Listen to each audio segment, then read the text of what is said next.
My uncle raised his glass at Thanksgiving and said, "Well, at least someone at this table turned out right." And he was looking at my cousin Derek when he said it.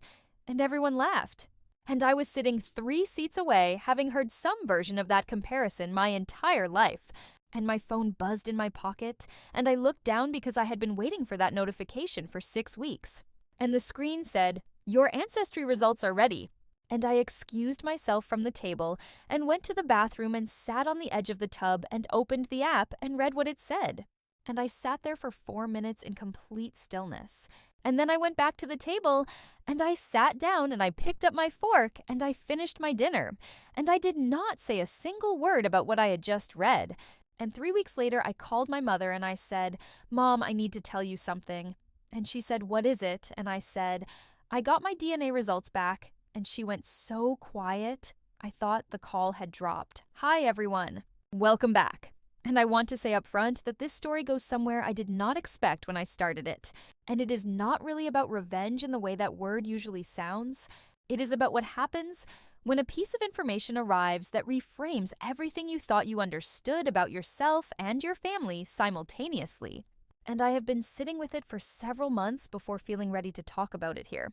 My name is Priya Anand, and I am 32 years old. And I grew up in a family where comparison was the primary language of evaluation, and I was consistently on the losing side of it. Not because I was actually failing by any reasonable external measure.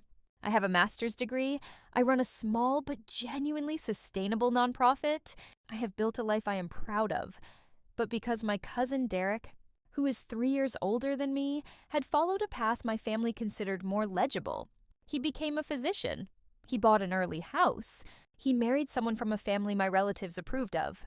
And for as long as I can remember, my accomplishments had been contextually measured against Derek's in ways that reliably diminished them. And Thanksgiving was simply the most concentrated annual version of a dynamic that ran year-round. I had ordered the DNA Ancestry Kit 6 weeks before that Thanksgiving.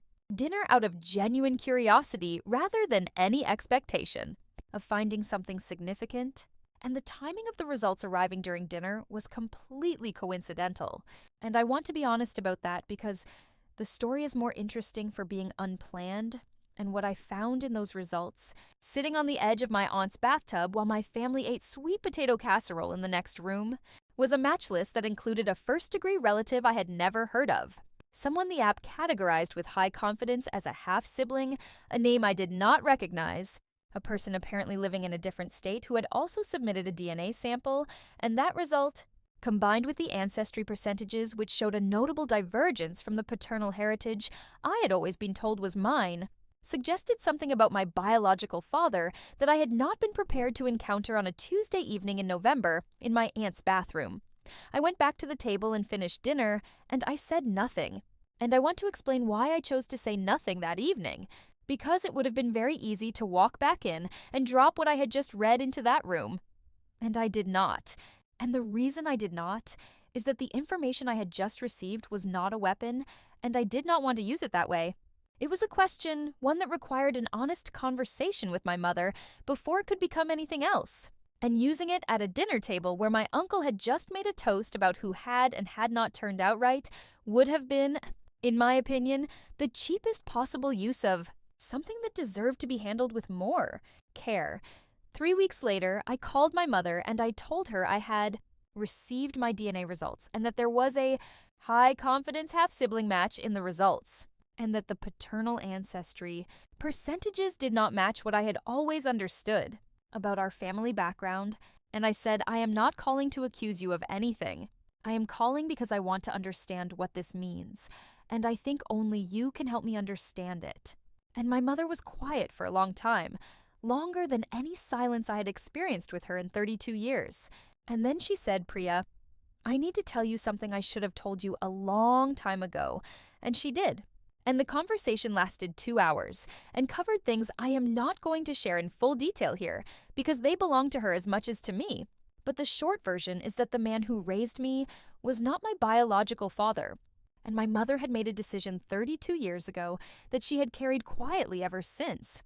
And the half-sibling in the results was real, and there was an entire branch of my biology, I had never known about. I want to be careful about how I describe what I felt in the days after that call because I think people expect a specific emotional reaction from a revelation like this, and my actual reaction was more complicated than any single thing.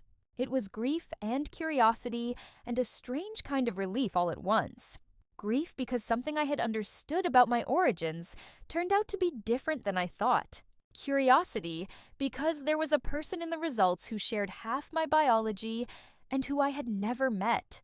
And relief because, and this is the part I did not fully anticipate, some things about my life that had never quite made sense.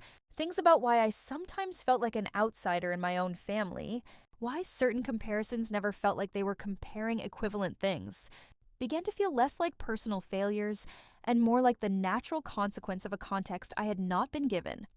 The half-sibling's name was Elena, and Elena had submitted her DNA to the same ancestry service because she had been searching for information about her biological father's side of the family for years, and Elena had been raised by a single mother who had told her almost everything. And when I sent her a message through the platform 3 weeks after my call with my mother, Elena responded within hours, and we have been talking regularly since then.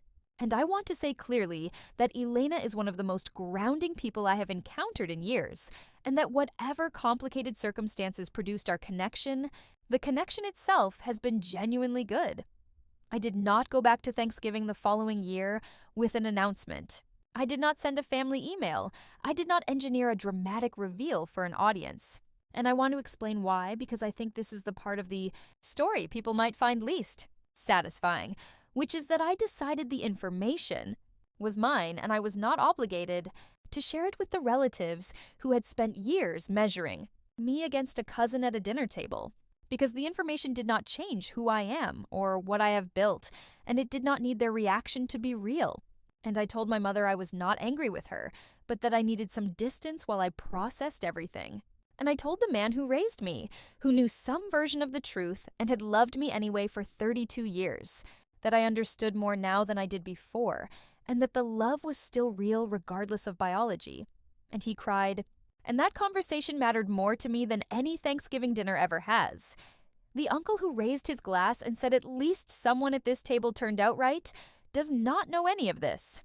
And Derek does not know any of this. And the table where that toast happened does not know any of this. And I have found in the months since that this is completely fine because the comparison was never fair to begin with for reasons none of us knew at the time. And I do not need it to be corrected publicly to know that it was wrong. And I have a sister now, a real one, who I talk to several times a week. And she thinks I turned out pretty well, and honestly, coming from someone who shares my actual biology, that lands differently than any glass raised at any table ever could.